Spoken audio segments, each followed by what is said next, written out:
Mereka stay di Jakarta, mereka spending di Jakarta, mengeluarkan uang ke Jakarta, beli oleh-oleh segala macam. Nah, diharapkan melalui event-event semacam ini semakin banyak orang yang tahu Jakarta ini istilahnya benar-benar world class destination gitu ya. Jadi melalui para atlet ini, para officialnya, para wasit, para semua itu bisa tahu bahwa oh iya ternyata Jakarta ini udah nggak lagi tertinggal jauh gitu dari kota-kota besar di Asia lainnya. Juga Jakarta punya potensi untuk menjadi destinasi wisata olahraga yang baik. Dan kami dari pengurus Perbasasi berharap sih, kalau itu kan lebih ke fun-nya, fun activity-nya ya. Tapi kita berharap dari situ mereka bisa cerita nih ke keponakannya ke anaknya bahwa olahraga ini menarik, dan at the end itu bisa menambah bibit-bibit atlet buat kita gitu loh.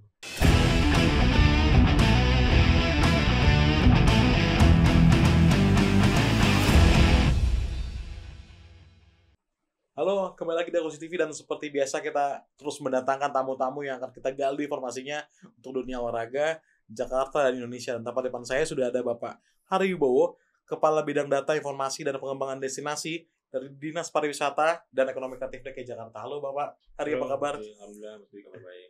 Bapak, sebelum kita menjauh kemana-mana kita ngomongin olahraga, kita pengen tahu Pak mungkin apa sih Pak tanggung jawab dan wewenang dari Bapak di Dinas Pariwisata dan Ekonomi Kreatif DKI Jakarta, Pak. Iya, selamat sore para pemirsa Akurasi TV. Saya Hari Wibowo, jabatan saya saat ini adalah Kepala Bidang Data Informasi dan Pengembangan Destinasi Dinas Pariwisata dan Ekonomi Kreatif Provinsi DKI Jakarta. Panjangnya. Nah, jadi simpelnya adalah tugas saya itu adalah menginformasikan potensi wisata di Jakarta, baik berupa angka dan data, ya, kepada para masyarakat baik itu dalam negeri dan luar negeri melalui kanal-kanal media sosial yang kami punya. Kita punya ada Instagram, ada TikTok, ada YouTube, ada Facebook dan sebagainya. Nah, itu yang pertama. Yang kedua, selaku Kepala Bidang Data Informasi dan Pengembangan Destinasi itu kami juga memiliki tugas untuk melakukan riset pengembangan potensi spot-spot di Jakarta yang mempunyai peluang atau potensi menjadi destinasi wisata. Jadi nggak hanya objek wisata yang kita kenal saat ini aja, tapi berbagai opportunity di tempat lain yang bisa dikembangkan dan ditumbuh kembangkan menjadi destinasi wisata itu jadi salah satu tugas kami. Kalau di Jakarta sendiri kan ada dalam 2 tahun terakhir lah Pak ya, sudah banyak banget ya Pak. Mungkin berawal dari Asian Games kemarin 2018, terus akhirnya ke sini tahun ini aja ada 2 nih Pak, dari FIBA Basket kemarin sama nantinya ada FIBA World Cup. Apa nih Pak, mungkin strategi dan harapan dari Bapak sebagai dinas menghubungkan lah gitu Pak antara ekonomi kreatif, antara pariwisata dan olahraga, bagaimana nih Pak? Iya, contohnya FIBA World Cup kemarin yang akhir Agustus sampai awal September kemarin di Indonesia Arena namanya kan.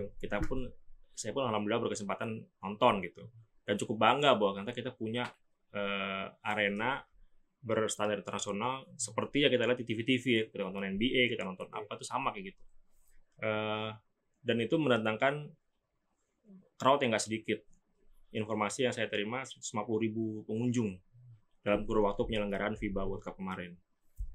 Itu baru pengunjungnya, belum dari para pemain, official dan sebagainya. Nah, itu juga kan nggak sedikit. Mereka stay di Jakarta, mereka spending di Jakarta, mengeluarkan uang ke Jakarta, beli oleh-oleh segala macam. Nah, diharapkan melalui event-event semacam ini semakin banyak orang yang tahu Jakarta ini istilahnya benar-benar world class destination gitu ya. Jadi melalui para atlet ini, para officialnya, para wasit, para semua itu bisa tahu bahwa oh iya ternyata Jakarta ini udah nggak lagi tertinggal jauh gitu dari kota-kota besar di Asia lainnya. Juga Jakarta punya potensi untuk menjadi destinasi wisata olahraga yang baik. Kalau kemarin kita ngelihat kan Pak ada Latvia juga Pak ya, mungkin ramai Pak di Latvia. sosial media, supporternya naik ojek online muter-muterin Jakarta. Mungkin kalau dari Bapak sendiri, apakah sudah cukup atau mungkin ke depannya lagi apa nih Pak harus dilakukan oleh Jakarta Pak untuk menyambut mereka semua lebih nyaman di Jakarta lebih lama Pak? Mungkin bagaimana? Iya, memang berbagai stigma negatif tentang Jakarta itu ada ya. Yang macet, yang kadang-kadang kalau lagi musim hujan bisa banjir apa. Tapi itu ternyata tidak menyurutkan niat orang datang ke Jakarta. para supporter, bahkan player juga ada tuh yang naik ojol tuh menghindari macet. Mereka emang rupanya mau ngerasain menjadi lokal citizen aja gitu, jadi warga lokal kayak gimana sih gitu, untuk menghindari traffic gitu ya. Dan nggak hanya Jakarta aja kok yang punya masalah dengan kemacetan. Kota-kota besar lainnya di dunia bahkan ya itu juga punya masalah yang sama, dengan isunya sama, isu kemacetan. Nah, sekarang kan sudah mulai banyak public transport di Jakarta, sudah mulai makin banyak kan, makin masif jumlahnya. Transjakarta, ada MRT, ada LRT. Nah itu juga menjadikan Jakarta sebagai destinasi wisata yang oke loh gitu loh. Di Jakarta udah banyak progresnya. Orang 2 tahun nggak kesini, setelah datang ke sini, ngeliat pasti ada kaget-kaget ya. Ada yang baru. Pasti akan ada yang baru terus di Jakarta. Kalau dari baru-baru Pak, mungkin kalau dari olahraga kan, saya juga kalau pas langsung melihat Bapak langsung pakai jaket baseball juga, berarti Bapak juga tertarik juga sekali di dunia olahraga Pak ya, termasuk di perbasasi baseball Pak ya. Jadinya banyak banget yang bisa Bapak lakukan juga nih di dunia olahraga. Mungkin kalau dari tadi kan Bapak bilang banyak hal yang baru Pak. Terutama yang baru adalah di Jakarta juga ada punya JIS nih Pak. Yeah. Jadi bagaimana nih Pak, kedepannya kita pengen tahu, mungkin sedikit bocoran aja Pak. Apakah jadi ada 2 venue baru Pak, JIS dan juga Indonesia Arena Pak ya, yang dua-duanya bisa dilakukan, bisa segala macam kegiatan bisa dilakukan di situ Pak, konser, olahraga dan segala macam. Bisa kasih bocor nggak Pak ke kita, mungkin ke depan Jakarta akan sebesar apa sih Pak acara-acara di Jakarta nantinya? Iya, jadi JIS itu kan memang stadion bola ya, dengan kapasitas penonton 82.000 lebih nonton. Ada 2 lapangan, berbagai fasilitas yang lain yang menunjang JIS, dan saya harapkan itu nggak saya aja, kami semua berharap bahwa JIS itu nantinya nggak lagi hanya sekedar buat pertandingan sepak bola saja gitu ya. Kemarin juga ada kan konser Dewa di situ di JIS. Jadi kan diharapkan ke depan akan banyak event-event yang bisa dilaksanakan di JIS, mulai dari event olahraga, event seni budaya, dan event-event lain gitu ya. Jadi saya ulangi tadi, JIS kapasitasnya 82.000, ada 3 tingkatan tribun, ada 2 lapangan latihan, 2 ruang serbaguna, 4 ruang ganti, lokernya keren banget kalau udah pernah masuk ke dalam, dan berbagai fasilitas lainnya. Jadi memang itu di atasnya juga bisa buat lari juga Pak ya. Buat ya gitulah. Jadi memang itu luar biasa lah. Jangan kita ngelihat sekarang sudah banyak lah masyarakat di sekitaran situ yang sudah mulai make JIS untuk berolahraga. Dan nantinya ada 2 opsi juga Pak ya, selain GBK yang buat setiap weekend juga ada JIS Pak ya, untuk orang bisa berkumpul bersama-sama. Pak, kalau kita mungkin ada sedikit pertanyaan mulai lengkap nih Pak, tapi pengen tarik lagi Pak ke beberapa tahun belakang COVID Pak, pandemi, semua bidang terkena dampaknya Pak. Kalau dari Bapak sendiri Pak, dari bidang ekonomi kreatif, seperti apa sih Pak untuk saat itu, bisa diceritakan kembali Pak untuk menaikkan lagi nih Pak gairah di Jakarta, termasuk di sportsnya, bagaimana Pak saat itu? Iya, jadi di saat pandemi kita fokusnya adalah gimana caranya kita survive dulu kan. Kita sehat, kita survive. Pergerakan dibatasi ya. Ada kolaborasi sosial juga berskala besar yang melibatkan pihak-pihak swasta untuk berkontribusi membantu penanganan COVID di Jakarta. Jadi Jakarta nggak bisa stand alone, nggak bisa sendirian. Jakarta ini Pemprov mengajak berbagai stakeholder mitranya untuk, ayo dong, come on, kita sama-sama bareng-bareng menangani masalah ini gitu ya. Nah, memang di saat 2 tahun itu di mana pergerakan dibatasi ya, ada PSBB kan, pembatasan sosial berskala besar ya. Itu praktis orang jarang untuk beraktivitas di luar ruang kan. Kita malah semua diwajibkan WFH pada waktu itu. Sebisa mungkin kita menjaga kesehatan dari rumah kan, dari rumah. Nah, begitu mulai ada pelonggaran-pelonggaran, kami dari Disparkaf nih tahun 2022 lalu pernah bikin kegiatan namanya Jakarta Sport Week. Jakarta Sport Week di Plaza Timur Senayan.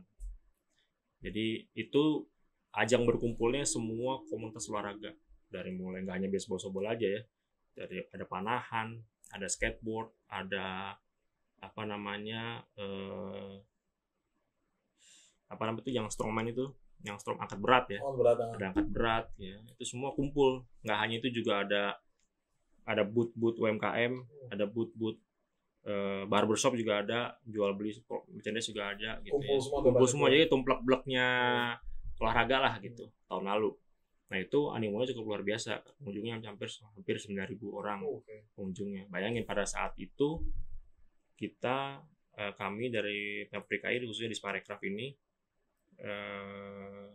alhamdulillah berhasil menyelenggarakan itu tanpa ada suatu apa-apa pun itu ya. Padahal sebelumnya itu ada kejadian juga di Senayan yang sayang sekali melibatkan orang banyak juga, tapi karena crowd manajemennya mungkin kurang ya, saya nggak mau ngomentarin, tapi yang jelas kita di warning tuh jangan sampai kayak gitu, jadi ekstra hati-hati lah kami mereka itu, apalagi kita pemerintah kan takutnya kita di ini lagi kan kalau sampai bikin salah.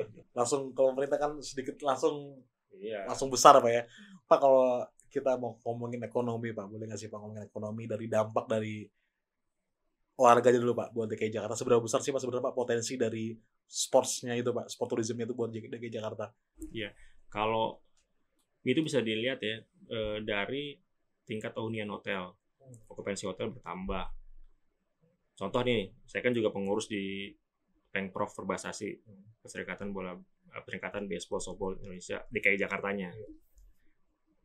Beberapa bulan lalu kami bikin turnamen, ada Southeast Asia Turnamen, turnamen itu diselenggarakan di GBK. Habis itu juga ada GBK Festival baseball nih untuk under 12 usianya. Itu pemainnya nggak hanya dari luar kota aja, bahkan dari luar negeri juga ada. Jadi ada Filipina, ada China. Nah mereka tuh semua dari Korea Selatan. Mereka tuh udah pasti kan ya tau lah, tinggal nginep, jalan-jalan, ya kan, makan, beli souvenir. Nah itu pertumbuhan ekonominya luar biasa tuh, mengenerate perekonomian Jakarta juga. Itu dan diharapkan, kita juga berharap nih ke depan nggak hanya itu aja. Jadi multiplier efeknya dirasakan oleh semua lapisan masyarakat. Jadi olahraga itu nggak hanya prestasi Pak ya, tapi kemana-mana Pak ya, termasuk dari ekonomi yang tadi Bapak sebutkan. Kalau dari misalnya dari tadi juga Bapak ngomongin olahraga, terus kalau ngomongin ruang terbuka aja Pak di DKI Jakarta kan udah banyak banget nih Pak. Ya kalau GBK udah pasti beberapa hektar itu udah banyak banget, terus ada lapangan banteng, ada taman-taman segala macam. Mungkin bagaimana nih Pak perkembangan atau kemajuannya arena terbuka di Jakarta, bisa ada bocoran lagi nih Pak? Mungkin ke depan akan seperti apa Pak? Ya, kalau saya kan dari pariwisata ya, dari ekonomi kreatif. Jadi kalau mau ditarik belakang lagi, pariwisata itu merupakan akumulasi dari berbagai stakeholder kan. Jadi kalau ngomong pertamanan mungkin ada dinas yang lebih kompeten untuk bahas itu. Tapi yang jelas manakala taman-taman ruang terbuka hijau itu siap kunjung istilahnya, siap kunjung baik dari segi lokasi, fasilitas, amenities segala macam yang ada, dan layak disebut sebagai destinasi wisata, itu kami kan bantu masuk situ gitu. Contoh Tebet Eco Park yang di Tebet. Nah itu kan pengunjungnya luar biasa, tamannya dibangun sedemikian rupa secantik mungkin supaya pengunjung bisa menikmati udara segar di Jakarta ya gitu. Jadi nah itu sudah jadi itu tuh tourist destination namanya. Nah itu kita bisa bantu di situ. Nah, terus ada lagi Taman Marta Tiahahu di Blok M, samping M Block. Itu juga salah satu spot wisata juga tuh, karena di situ ada mini library, ada apa, bagus banget tuh ya. Jadi memang kalau ngomongin Jakarta yang memang udah ini Pak ya, dalam beberapa tahun terakhir kemajuannya pesat banget ya Pak, yang tadinya ya banyak yang takut-takut untuk keluar, untuk jalan-jalan. Sekarang anak muda semuanya pada jalan semua. Mungkin kalau dari tadi Pak, kalau dari warga kembali Pak, Bapak kan juga di baseball nih Pak, bisa bocorin lagi nggak Pak? Mungkin Jakarta itu kan orangnya itu kan gak hanya bola Pak ya, ada baseball, ada basket. Mungkin potensinya bagaimana sih Pak kalau cabang-cabang olahraga di DKI Jakarta Pak? Kalau Bapak mulai dari ekonomi dan kreatifnya juga gitu Pak. Nih saya ngomong dari sisi baseball softball aja ya. Saya ngelihat sekarang antrian pengguna lapangan softball dan baseball di Jakarta nih kan luar biasa. Banyak komunitas low pitch namanya. Kalau mungkin pernah dengar, mungkin pemirsa Akurasi TV bisa tahu. Jadi orang yang kayak saya nih nggak punya background baseball softball, tapi pengen main, gimana caranya? Masuk di komunitas itu. Macam-macam komunitasnya, ada rubber duck, ada macam-macam komunitas itu. berbagai komunitas ya muncul di situ. Bahkan itu menimbulkan antrian nih pemakaian lapangan. Itu baru dari softball baseball aja nih, jadi lapangannya nggak banyak kan, lapangan baseball cuma 2 di Romangun sama di GBK. Kalau lapangan softball cuma ada 1 di GBK aja. Nah itu ngantri untuk mendapatkan lapangan slot kosong tuh, jam kosong. Bahkan jam-jam rawan kayak 10.02 nih, siang nih 10 pagi juga siang itu kan jam-jam rawan tuh, panas terik nggak ada yang mau, masih juga penuh. Biasanya jam-jam itu kalau pengelola venue capek tuh biasanya karena kosong. Nah itu biasanya harga sewa paling murah biasanya. Karena kan kalau yang prime time kan pagi ke sore malam. Siang itu antara 10 jam 2 tuh kosong, masih penuh juga. Jadi memang luar biasa Pak ya perkembangan ini Pak ya. Jadi kalau Mas Dwi bisa mampir ke Senayan tuh, lihat aja tuh di seputaran Sudirman tuh. Wih, itu yang namanya lapangan baseball, lapangan softball ada 3 situ, 1, 2, 3 penuh. Dan kami dari pengurus Perbasasi berharap sih, kalau itu kan lebih ke fun activity-nya. Tapi kita berharap dari situ mereka bisa cerita nih ke keponakannya ke anaknya bahwa olahraga ini menarik, dan at the end itu bisa menambah bibit-bibit atlet buat kita gitu. Karena kan olahraga baseball softball ini nggak seperti sepak bola, nggak seperti bulu tangkis gitu kan, yang sudah masyarakat lah. Terus yang kasarnya orang nggak bisa main Pak ya, karena bola cuma tendang doang gitu. Basicnya kalau softball kan harus ada pukulannya, harus tahu benar gitu. Nah kita kalau yang mau ikut sekalian promosi juga nih, banyak nih berbagai event-event slow pitch yang mulai rame tanpa harus punya latar belakang pemain sebelumnya. Kayak saya ini main di slow pitch, bisa ikut belajar. Jadi kita ada pengenalan dulu, belajar dulu, bisa main dan bisa dapat serunya, dapat funnya. Kalau misalnya ada data nggak sih Pak mungkin yang bisa kita dapatkan nih Pak, misalnya sepanjang tahun ini, atau mungkin bisa ada contoh tahun sebenarnya berapa besar sih Pak wisatawan yang datang ke Jakarta gitu Pak, mungkin apakah ada datanya Pak? Iya, wisatawan yang datang ke Jakarta ini jumlahnya memang belum sebanyak sebelum pandemi ya. Sebelum pandemi memang Bang, kita masih sulit Pak ya, masih tantangan besar banget. Sebelum pandemi itu wisatawan mancanegara 2,5 juta. Sebelum pandemi wisatawan domestiknya 34 juta ke Jakarta. Jadi orang dari provinsi lain nih, wisatawan kita sebutnya wisatawan domestik, itu mencapai angka 34 juta lebih. Wisatawan mancanegara 2,5 juta sebelum COVID. Tapi pasca COVID nih 2022 kemarin udah mulai naik nih, walaupun belum mencapai angka seperti sebelumnya gitu. Tapi tren ke depan insya Allah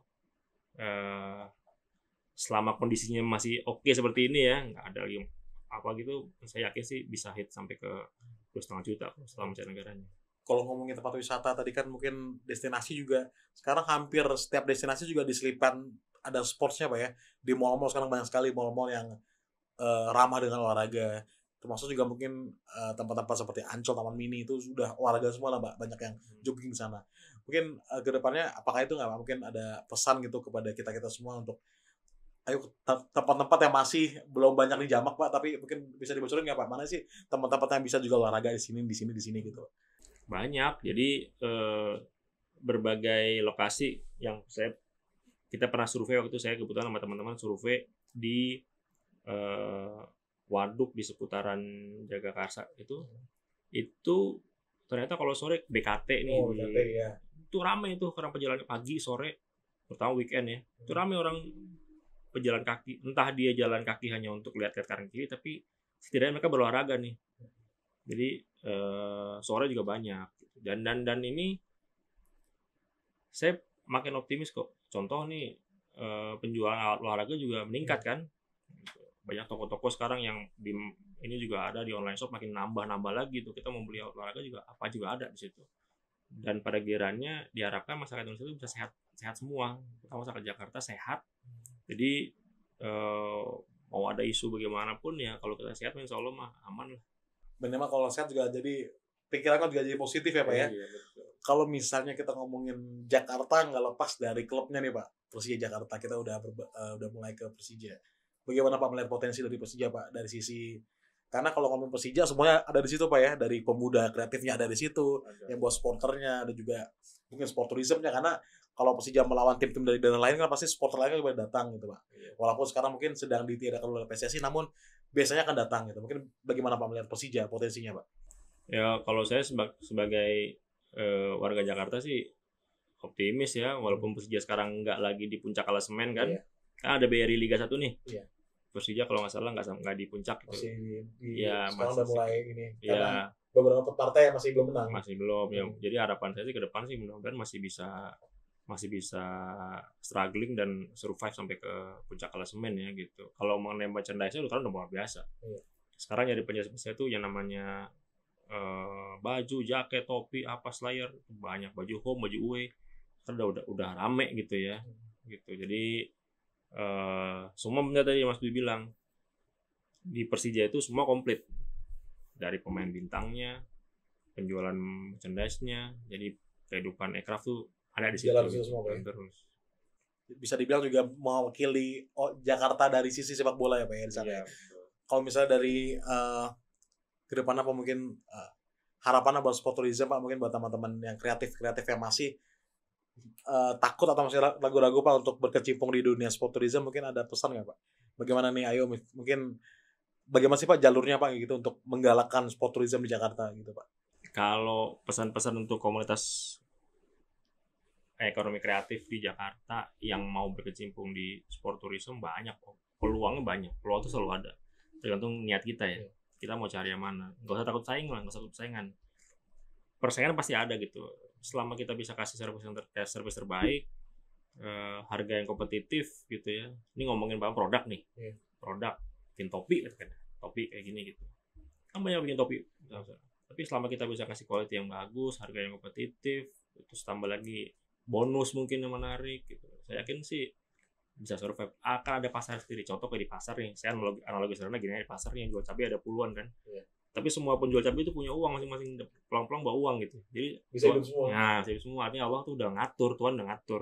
Kamu sekarang segini, besok kamu segini gitu. Dan jangan takut untuk bersaing. Jadi persaingan tetap ada. Ke depan Pak, mungkin ada beberapa terakhir ke depan beberapa bulan lagi Pak, kita akan ada World Cup nih Pak, U17 di Jakarta juga Pak, di JIS akan bermain.